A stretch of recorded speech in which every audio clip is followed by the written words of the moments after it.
Voilà, l'année 2014 s'achève dans quelques instants seulement et fera place à la nouvelle année 2015. Conformément à la tradition, le président de la République, Alassane Ouattara, s'adressera au peuple ivoirien et le discours du chef de l'État est retransmis en direct du palais présidentiel. Je vous propose d'écouter le président de la République, Alassane Ouattara. Ivoiriennes, Ivoiriens, mes chers compatriotes, chers amis de la Côte d'Ivoire, nous voici au seuil de l'année 2015 et c'est toujours avec un immense plaisir que je m'adresse à vous pour célébrer le passage à la nouvelle année. Cette tradition revêt aujourd'hui un caractère tout particulier car il s'agit des derniers vœux du mandat pour lequel vous m'avez élu il y a 4 ans. C'est donc l'occasion de mesurer avec vous le chemin parcouru depuis, de faire le bilan de l'année écoulée et de préciser les perspectives pour l'avenir, celles qui nous permettront d'atteindre l'émergence en 2020. Mes chers compatriotes, chers amis, nous avons parcouru du chemin depuis la fin de la crise post-électorale en 2011. Grâce à votre travail et à votre détermination, nous pouvons affirmer aujourd'hui que la Côte d'Ivoire est sur la bonne voie. Des progrès considérables ont été réalisés, tant au plan économique, social que politique. Notre pays a retrouvé la paix, l'espérance et l'envie d'avancer. L'année 2014 a été le début visible de la transformation de notre pays. Au plan économique, notre croissance d'environ 9% par an depuis 2012 place la Côte d'Ivoire parmi les économies les plus dynamiques au monde. L'intérêt que manifestent nos partenaires au développement, ainsi que les investisseurs, est un signe important de confiance dans la vitalité retrouvée de notre pays. Les réalisations concrètes, aussi bien en zone urbaine qu'en milieu rural, ne font que confirmer la bonne santé de notre économie. Chers frères, chères sœurs, nous avons électrifié plus de 800 localités grâce au programme national d'électrification, dont l'objectif est de faciliter l'accès de la majorité de nos ménages à l'électricité. Dans ce sens, d'importants investissements ont été réalisés et sont en cours, notamment dans le domaine hydroélectrique, avec la construction du barrage de Soubré.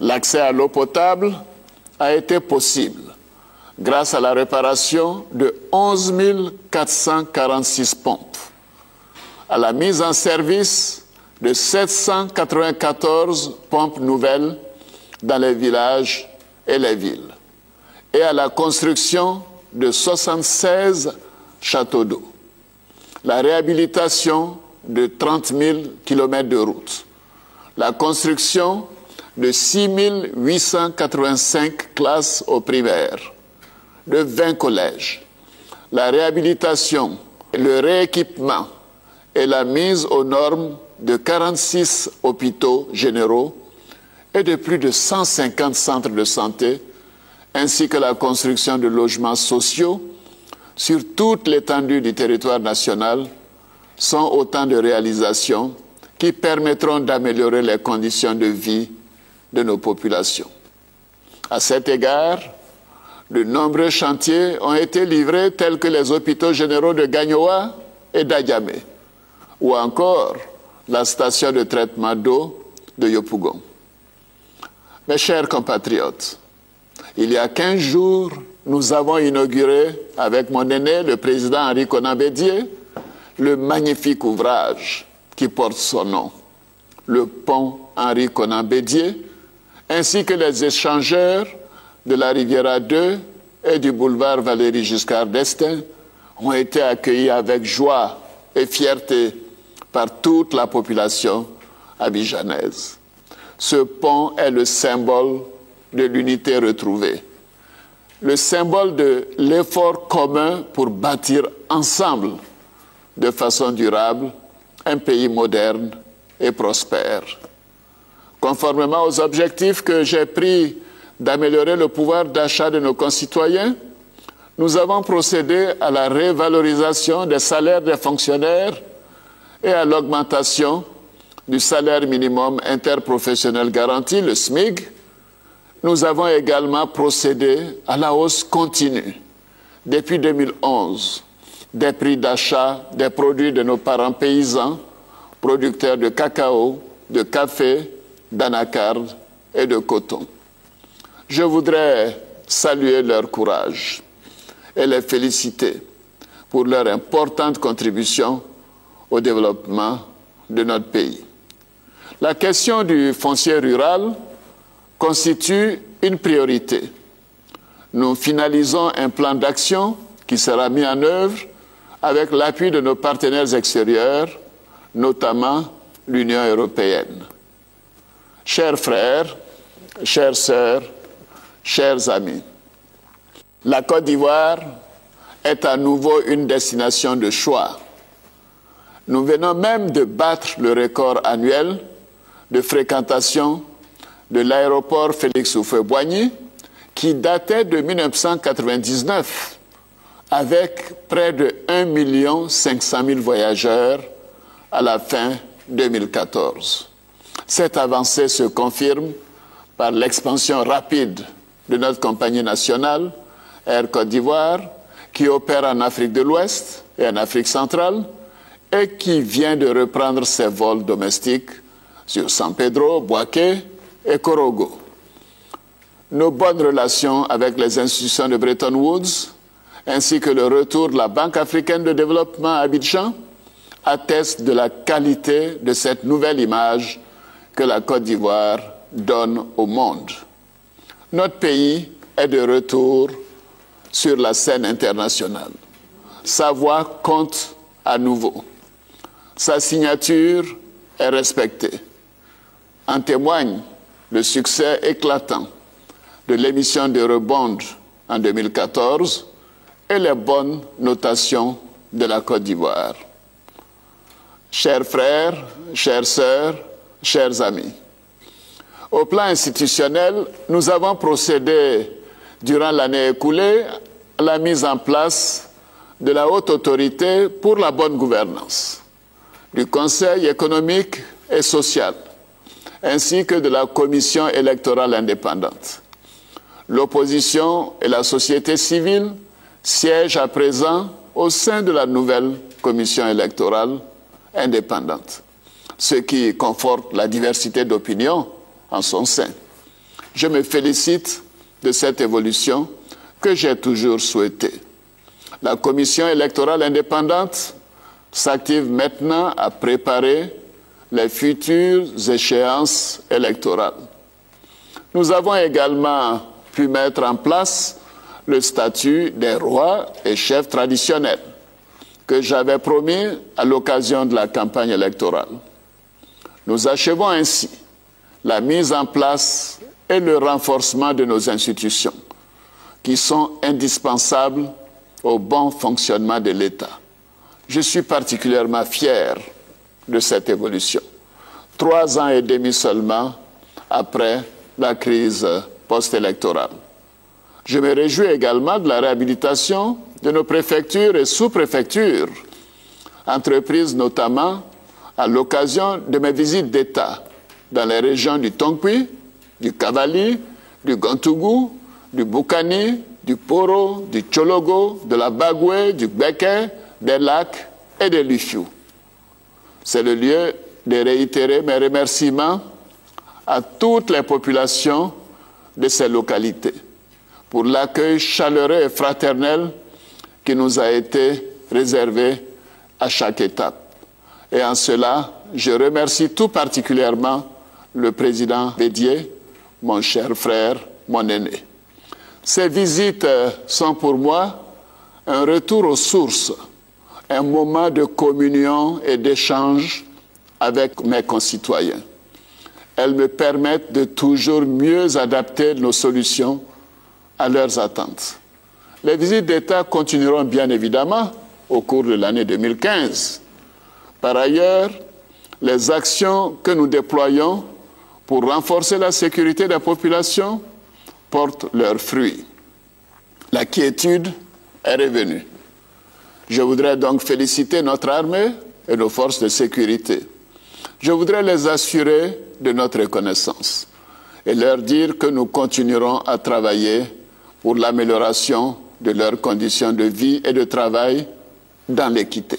Nous devons continuer de combattre sans relâche les poches résiduelles d'insécurité, bien que l'indice de sécurité soit maintenant au même niveau que New York et Genève. S'agissant de nos jeunes ex-combattants, je sais qu'ils sont inquiets pour leur avenir, mais nous tiendrons nos engagements grâce à l'accroissement des activités de l'autorité pour le désarmement, la démobilisation et la réinsertion. En effet, 2 ans et demi seulement après le démarrage de ce programme, ce sont plus de 46 000 ex-combattants, soit 62% de l'effectif recensé, qui ont été insérés dans la vie socio-économique. Mes chers compatriotes, j'entends vos préoccupations et vos critiques en ce qui concerne la justice dans notre pays. Mais sachez que nous avons parcouru beaucoup de chemin.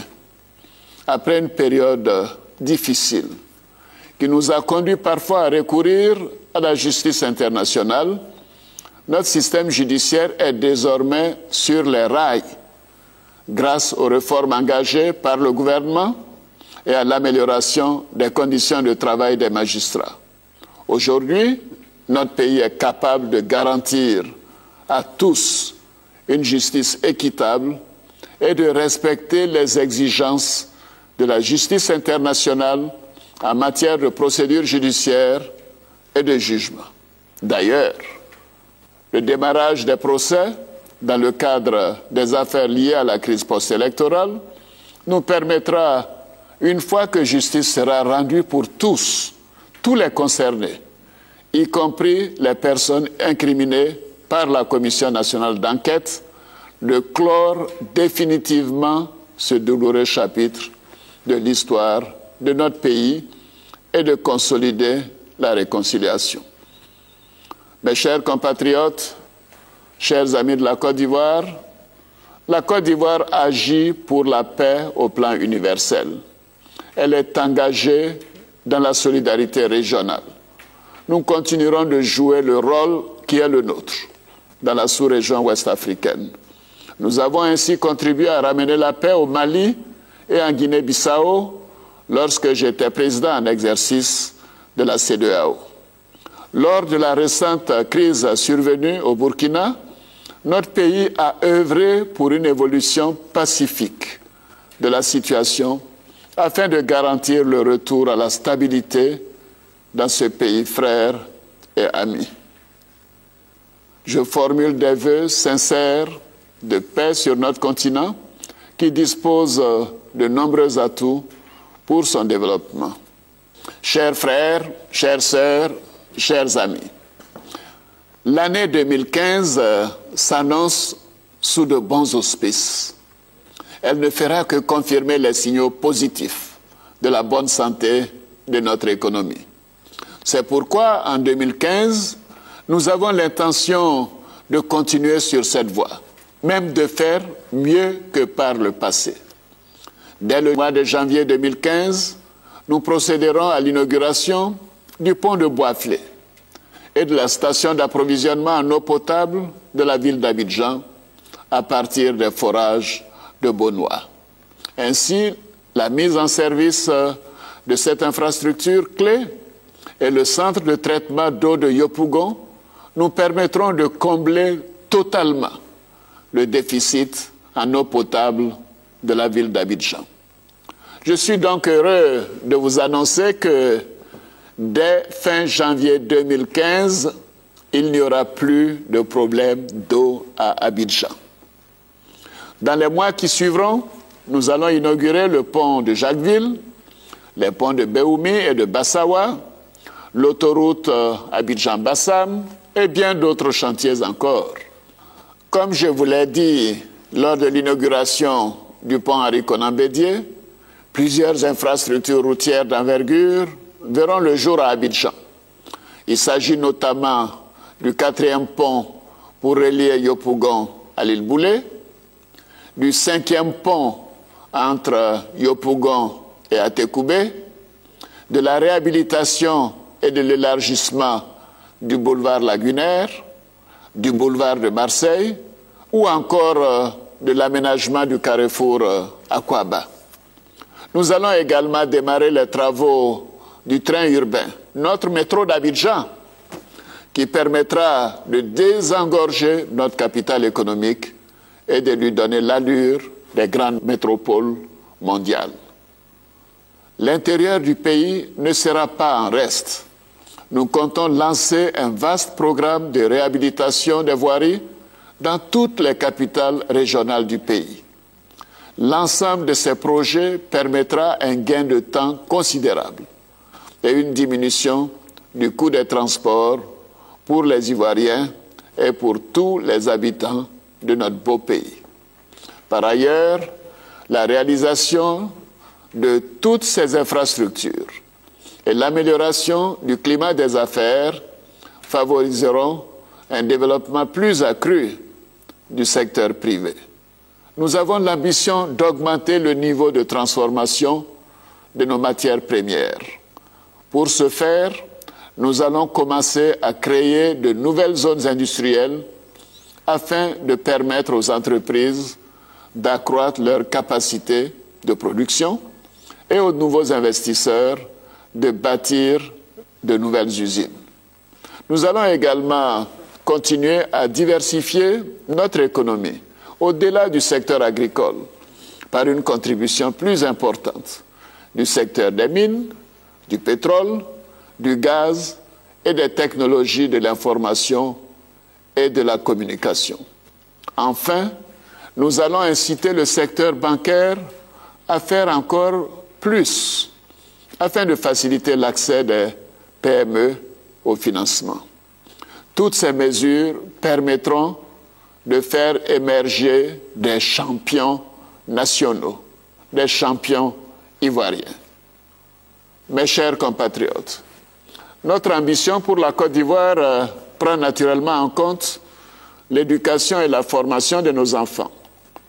C'est pourquoi le gouvernement adoptera un projet de loi pour rendre l'école obligatoire à compter de la rentrée scolaire de septembre 2015. Cette décision exige de nombreuses écoles supplémentaires au cours des 9 prochains mois. À cet égard, le gouvernement a élaboré un programme dénommé « L'école pour tous » qui constituera une de nos priorités pour l'année prochaine et les années à venir. S'agissant de l'enseignement supérieur, les universités d'Abidjan et de Bouaké ont été entièrement rénovées en 2012. Les problèmes d'équipement sont à présent en voie de résolution. De plus, les infrastructures des universités de Korogo et d'Aloa seront renforcées au cours de l'année 2015, en même temps que débuteront les travaux de construction de l'université de Mans. Les universités de San Pedro, de Bondougou et d'Abangourou suivront. Mes chers compatriotes, la santé fait partie des aspirations de tous nos concitoyens.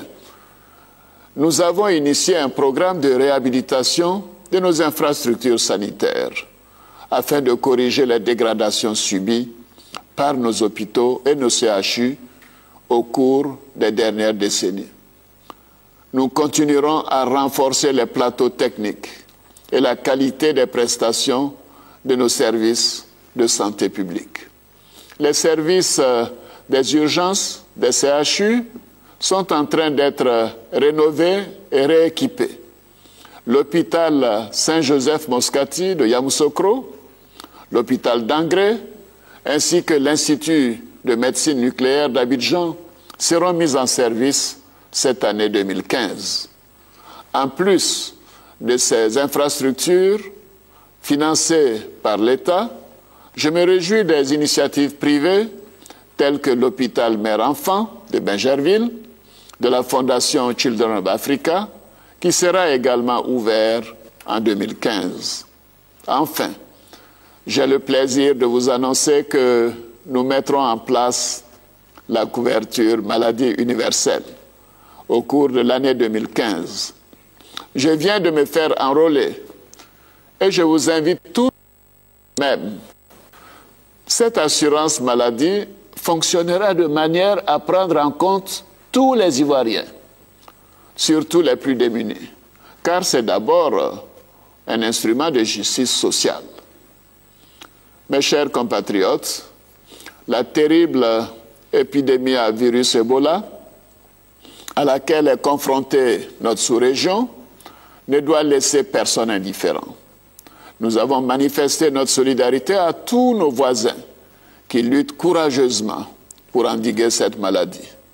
Notre pays, fort heureusement, a été épargné et il n'existe à ce jour aucun cas d'Ebola en Côte d'Ivoire. Je voudrais adresser mes vives félicitations à l'ensemble du corps médical et aux autres services de l'État qui ne ménagent aucun effort pour éviter ce fléau à notre pays. Je voudrais également vous saluer, chers compatriotes, chers amis de la Côte d'Ivoire, pour la discipline que vous avez observée, en respectant les mesures d'hygiène recommandées par le gouvernement. Je vous encourage à ne pas baisser la garde. La vigilance doit rester de rigueur. Chers jeunes Ivoiriens, je sais que la problématique de l'emploi, notamment l'emploi des jeunes, demeure une réelle préoccupation. C'est pourquoi j'ai fait de la politique de l'emploi et de la création d'activités pour les jeunes un engagement personnel. Il y a eu des avancées importantes, avec plus d'1 million d'emplois créés depuis ma prise de fonction, essentiellement dans l'agriculture et dans le secteur informel. La politique de diversification de notre économie et le rôle accru du secteur privé contribueront à développer la demande de personnel qualifié et à améliorer la situation de l'emploi. Nous ferons en sorte que les prochaines années soient celles du plein emploi pour les jeunes. Après l'état des lieux et les enquêtes réalisées tout au long de l'année 2014, nous pouvons maintenant annoncer la mise en place prochaine d'une structure dotée d'un fonds pour régler durablement le problème de l'emploi des jeunes dans notre pays. Ce travail préalable était nécessaire et nous l'avons fait avec le PNUD, le Programme des Nations Unies pour le développement, qui a une expérience mondiale en la matière. Chères sœurs, chères filles, vous savez combien l'amélioration de vos conditions de vie et de celles de vos familles me tient à cœur. C'est pourquoi j'ai encouragé et soutenu le Fonds d'appui aux femmes de Côte d'Ivoire, qui a connu un véritable succès. Près de 50 000 femmes en ont déjà bénéficié. Nous allons renforcer le FAFSI avec des ressources encore plus importantes en 2015 afin de soutenir vos activités économiques et commerciales. Pour la promotion du genre féminin, je puis vous assurer que désormais, aucune porte, aucune fonction ne vous sera fermée. Mes chers compatriotes, chers frères, chères sœurs, notre action quotidienne contribue à effacer les traces de la crise que nous avons traversée et à bâtir une nation rassemblée et réconciliée. Cependant, nous avons un devoir de mémoire et de compassion envers toutes les victimes. La réparation en faveur des victimes est une action de solidarité. C'est une nécessité sociale. En 2015, nous allons enfin œuvrer à l'indemnisation des victimes des crises successives que notre pays a traversées, notamment celle de la crise post-électorale de 2010-2011. L'État de Côte d'Ivoire a prévu au budget de 2015 un fonds de 10 milliards de francs CFA pour l'indemnisation des victimes.